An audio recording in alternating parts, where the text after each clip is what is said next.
Baltimore City. It's a Dish with Deeva show. Here she is, the one and only K-Cee Deeva. What up, peeps? It's your girl K-Cee Deeva here. Welcome to another edition of Dish with Deeva. Good to be back. Good to be back. I took some time off, holidays, the new year and such, getting back in the groove. And 2023 is off to a bang. And I'm really excited because this is the first show that I've recorded of the year. And I can't tell you how excited I am about my guest today. He's a longtime friend, a mentor. He taught me pretty much everything I know about being professional in all things, broadcast, media, public relations, just being a well-rounded Black young woman in the business. And I'm very excited to have him. I'm going to introduce him in just a moment. Just want to remind you guys real quickly, hit me up on Instagram at K-Cee Deeva, Ms. K-Cee Deeva, MZ, K-Cee Deeva. You see how it's spelled? Not an I, two E's. Also on Facebook, K-Cee Deeva, and on YouTube, K-Cee Deeva Shows. Please like and subscribe. Okay, we got all that out of the way. Now introduce my guest, Mr. Paul Hollie. Paul, thanks for joining me today. Hey, thank you for having me. I'm just checking you out, your little Deeva files going by to open the show and everything. And all right, you got it going on. I've come a long way, right? Not doing so bad. Yeah, it's all good. I'm seeing you. I see you. Okay. Well, it's so good to see you and connect. And, in honor of Black History Month, I really was intentional in choosing my lineup for guests that I wanted to have. And when I think about people in my life and in the community who really stood out and have done so much and had such a positive impact, you were one of the first people that came to mind. So it's, and I wanted my peeps to be able to get to know you a little bit. Not that you don't already have your own following, because we know you. No. I tell you what, to be introduced to your friends through this medium is just wonderful. I appreciate your thinking that any influence, friendship, and hopefully mostly laughs have been of value. Yes, definitely a lot of laughs. Okay, let's dive on in. Let's start.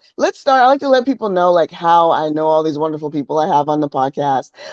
So many years ago, there was an organization called BJAS. The name has evolved and changed over the years. But when I joined, it's called BJAS, Black Journalists Association of Seattle. I was fresh out of college and looking to make connections, and a wonderful, wonderful group, met some awesome people. And Paul was one of those people that I met. And now Paul, just to give some background, you're not originally from Seattle. You're from New York. From Buffalo, New York, which is Buffalo, New whole thing, right? That whole that other piece of New York. So we always want to make sure we wear that Buffalo proud, right? So home right of Buffalo. On. Now, how did you get all the way to Seattle, Washington? Grudgingly, believe it or not. Because I came out here before there was internet and all that kind of stuff. So when you grow up in Buffalo, New York, you don't even know anything about Seattle, Washington, other than it's really far, it's really green, and it's in America. That's about all you know about Seattle. So I ended up coming out here for a TV job. Back in the day, when KSTW was doing news, they became a CBS affiliate.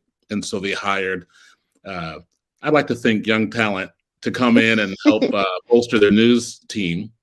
And I came out here with an offer to really move up in my career, moving up from Buffalo, my hometown, where I got to do the news in front of my family, which was awesome. But to come out here to have a chance to move to a bigger city, bigger market, and bigger opportunity.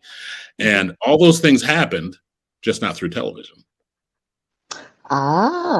Okay. So now you came here, Channel 11, did the news.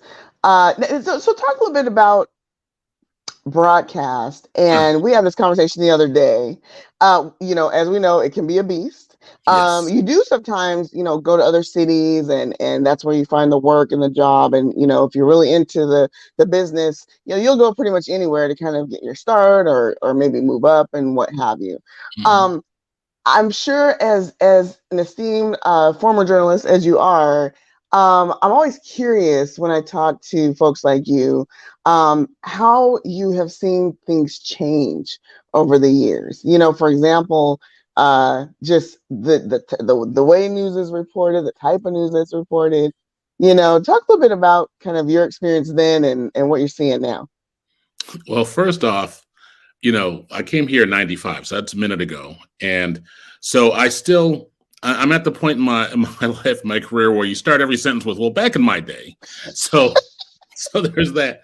But back in my day, we really did, at least on the surface, all this, this partisan stuff just wasn't there, at least not in the mainstream the way it is today, right? So you had to work, you had to earn your chops, you didn't just take stuff off of a non-existent Twitter or things like that. You not only had to get your news information, if you heard about it, you had to get it checked out before you run with it, right? So these are the things that I think are really missing. I think that when I came out here, it was moving up from, at that time, Buffalo was like market 35-ish or so, and Seattle being market 13, and you kind of earn your stripes and keep moving up and up and up. And I think the opportunities are due to economic issues, which we can talk about, but the opportunities are such that you're getting younger and newer and less tested people with being stretched with more broadcasts and more social media and more things. The good news is it allows more people to come through. The bad news is folks kind of rotate through with less experience, and a lot of times it just doesn't work out for one reason or another. They've moved on to something better. They've moved on to another city. They've moved on to another career, whatever the case may be. But that aspect of journalism, broadcast journalism I'm talking about now, where that longtime reporter can get entrenched in the community, understand the needs, understand the people, and really get invested, it's more challenging because the world is moving so much more quickly. So I don't want to sound like old guy. Things were better in my day, because in some things are better today, because right now, you're the news. I can be the news. You're all the news now, right? So we don't have to get it all funneled through that one place. So there's give and take. We just have to be responsible, and we have to be responsible to ourselves and to our communities. Ourselves in terms of what we take in, and to our communities in terms of what we put out. Yeah, and you still have that great broadcaster voice, by the way. I was listening to you going, yep, I can see. I bring it out for special occasions like this. Right on. But no, you hit on something there, and with the social media piece, right? In your opinion, do you think that it is more of a blessing or more of a curse, or kind of a little bit of both? Now that we have social media as a main media platform, even more so than I think traditional journalism. Anytime you can bring more voices, even voices that I don't agree with, anytime you can bring more voices to the conversation, the better. So it allows us to, use the various platforms that we all use to have a say, because when things just went through that one funnel, that left a lot of people out, and a lot of times it left a lot of us out. Right. So I think that when we have a chance to tell our own stories and in our own ways to our own audiences, that's good. We just cannot limit ourselves in terms of what we also learn. We always want to be curious about the world and curious about our community. And I think the only downside of the social media stuff is people really get caught in their silos of, just hearing what they want to hear and not listening to anything else. Again, even if you disagree with it, we need to be responsible in terms of educating ourselves and not just listening to one perspective. Do you think that, and you kind of touched on this briefly, there was a point in time where, especially for us, meaning the Black community, it was a lot harder for us to break into, TV news, get the anchor jobs, get the even reporter jobs, be seen Yeah. on camera. Do you think that that has evolved over the years, or is it still tough for us and maybe, in a different way? It's in line with the rest of business society, right? I mean, it is always going to be a little bit of a challenge if you don't have the ends, you don't have the connections, you don't have the things that, when people interview for jobs of any kind, it seems to me that you're always trying to find a reason to eliminate that person as opposed to pull out what that person can bring to the organization, whether it's media or any other business. So I think the same thing applies here. I won't say the name, but I shared the story with you the other day that a local person years ago when I was here, and that person was working out of town, another Black male journalist wanted to come back to Seattle where he was from, and whenever we'd see each other, in travels across the country, he'd always say, well, let me know when you leave Seattle, because as soon as you leave, I want to try to apply to come back.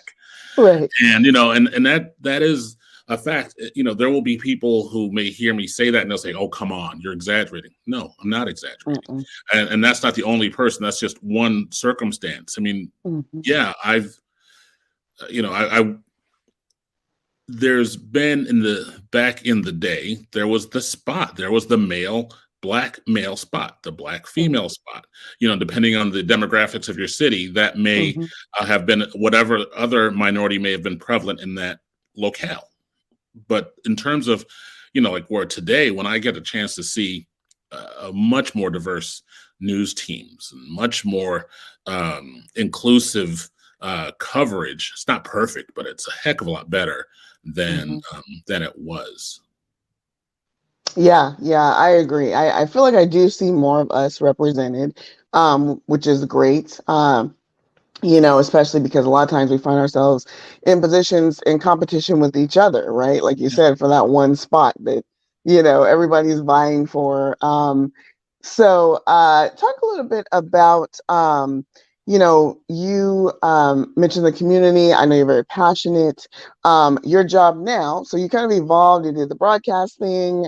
Before we go there, have to mention this. You were our esteemed president at one point in time for the Black Journalists Association of Seattle. Yes. And in my opinion, those were the best years. That was the best year. It was some good times. It was some good times. We had some good times, right? Yeah, it was some good times. The conferences, I actually miss attending those, the big National Black Association of Journalists conferences, really a way to connect and meet fellow journalists from all over the country. I just, there's nothing like it. Those are some good times. And, BJazz did a lot of work in the community. We have scholarships, for aspiring journalists, college, age journalists wanting to get out and find jobs. We help people with jobs. As we've all moved on and doing other things, I haven't really kept in touch, but I hope that they're still able to do those types of things. Because I think it's really important, that we support each other and continue to do that. It's crucial, and I know that they still have the Patricia Fisher Scholarship. Look that up if anybody has any students going into college who are studying journalism. I don't know all the details of it, but that is named after one of our journalists who passed away many years ago, the Patricia Fisher Scholarship. Look that up. And but they still do a lot of things in our community and with mentoring young journalists who come through town and various educational things. So I mean, that stuff was like lifeblood, when we'd cover stories and everything. But when we get a chance to fellowship and to learn from each other and to cheer each other on, we had everything from award banquets to party celebrations, to job fairs where many of us maintained our careers. So it was real good stuff. And I would say that on the national level, the National Association of Black Journalists still has a very thriving conference. And again, anybody who's involved in journalism at all, I certainly recommend having a look at organizations like National Association of Black Journalists. Yeah, absolutely. Absolutely. So, Paul, do you think that traditional journalism will, so we're in 2023, there are predictions in the past, right? Like with social media and this, the way all the podcasts and the way people are, even TV stations. I mean, I see they've got Twitter pages and, that's how they get a lot of their stories. They have people that actually scout all the social media and find stories. Do you think that traditional journalism will eventually go away? Will we at some point be all on these devices and not on TV or not on radio or newspaper? I've got a son who's 22 years old, and he does not watch the 6 o'clock news like I used to watch, and I still watch today. And he's not on the Seattle Times website like I am today.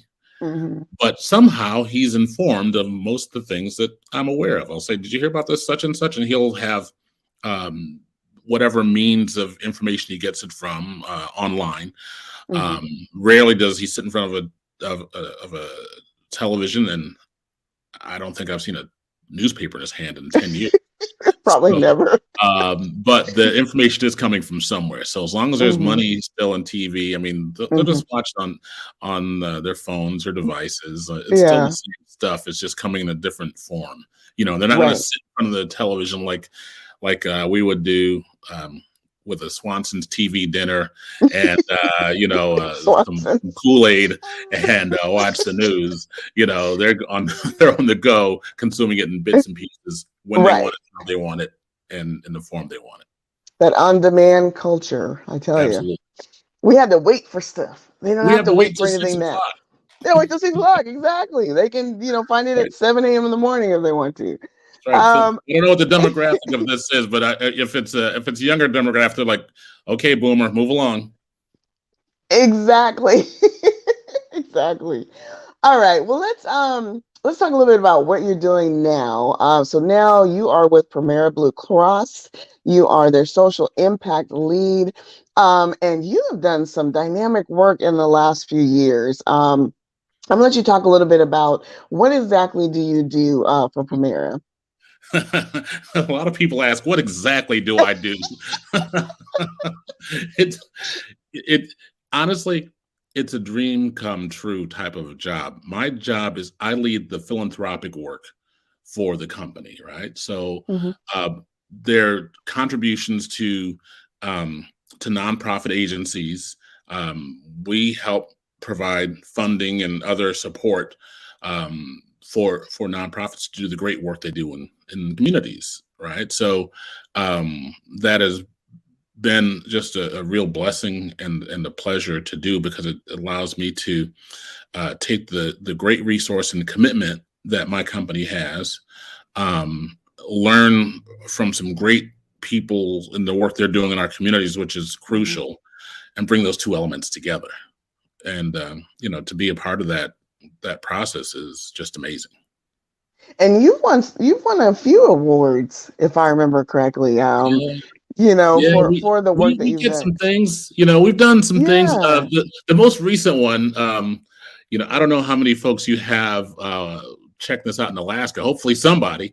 But we just got the Alaska Grant Makers of the Year award. So so all my friends up there in Nome and Bethel and Anchorage, please, shouting out to them. But no, we've done some things. We've been recognized in the local Puget Sound Business Journal for one of the top grant makers and corporate philanthropists in this state, awesome. And various other recognitions. But the fact of the matter is, it comes really down to having a commitment to, this is on behalf of the company, having a commitment to, we call it in our halls, making healthcare work better, right? So for healthcare, Primera Blue Cross, for those of you who don't know, they're a healthcare insurance company, Thank you. Yeah, assume people know that. Yeah.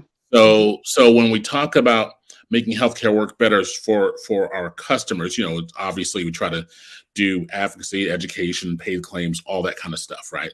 But to make a full community, we feel compelled to help with those who may or may not be customers. In fact, when we're talking about organizations who serve those who typically are less fortunate, those folks are not necessarily our customers. Those are people in our community who need all of us to come together to help them. I want to talk real quickly about the areas we focus on, and then you'll see how this all comes together, right? So the primary focus areas we work on are health equity, right? So there's huge gaps in various communities with access to healthcare, whether it's through locations that just don't have healthcare in their vicinity. To we all know about the racial inequities, ethnic inequities, and then the other piece of what we do is we serve behavioral health programs. So we know, especially post-COVID, but even before that, the struggles that we are all facing relative to behavioral health, mental health, addiction, all those types of things fall under that umbrella of behavioral health. And so that's something that, as we've on the philanthropic side worked with organizations around the 2 states where we do business, Washington and Alaska, we've been able to help these organizations make headways. It's never done, but I'm proud to say that we've partnered with some awesome organizations, and we're really excited about it. Well, I think that's excellent news, and it's so refreshing to not only hear but have actually seen a lot of the work that you all have done, and to know that you are behind that. Yeah, I mean, honestly, I want to take a pause on that because it is true. I mean, I always think whenever I want to go back a little bit. Can we go back a little bit? Yes, go back. Let's go back, Paul. So growing up, I always think about the philanthropic work, if you will, that was going on in our community, like in my house. Now, my parents didn't give to set organizations, but they gave to the church and they gave to their neighbors and family, right? Yeah. And that was that direct hand-to-hand support that if somebody doesn't have, you were there to help them without judgment and without any real expectation that their favor would be returned. You're just doing it because you're a neighbor, your family, your church community in their cases. And so to be able to me, this is my carrying on in their footsteps that I'm not to make my job sound more than what it is, but it's just a way that I'm able to help just kind of marshal the resources of this awesome company that wants to do good. And so they've asked me to help them to get that accomplished. I love that. I love that, going back that trip down memory lane, because you hit on something, right? And it's a testament to how communities have changed. I remember my parents doing the exact same thing. My parents were always helping folks, or if they had it and someone needed it, they gave it. And I feel like now we've lost a lot of that. And now I sound like the old lady, like back in my day. But so you don't want to sound like me. You don't want to do that. But you're the diva.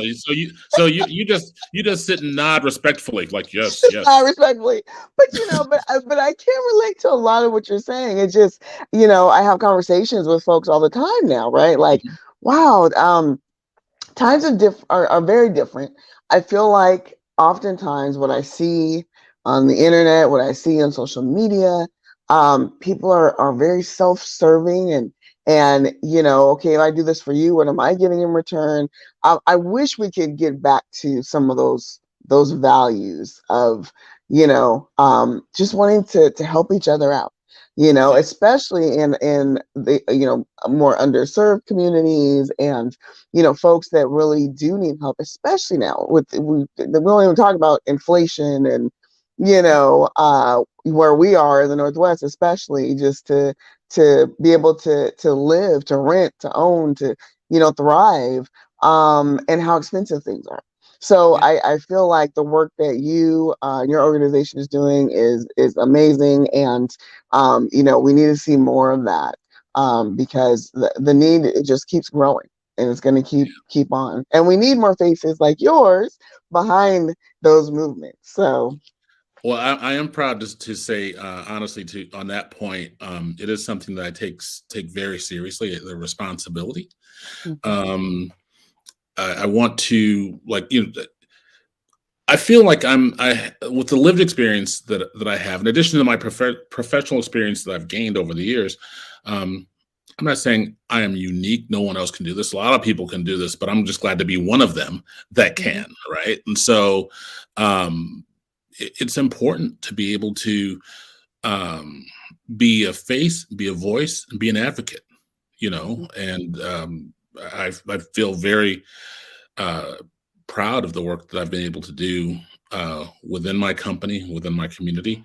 Not perfect, for God's sake. I mean, we all Yeah, know that, come you know, on, Paul. I do look out for me too, but looking out for Yeah. me is doing this type of work, right? Hmm. So the company, allows me to literally be responsible for, I mean, millions, not a couple, but millions of their dollars. I mean, that's Hmm. you That's don't see huge. that type of responsibility every day. So, I wear it proudly and I take it seriously. So I'm just glad to be part of that process. Well, I'm very excited to see what the future holds for you, Paul, and all the work that you'll continue to do in our communities. It's so good to talk to you today.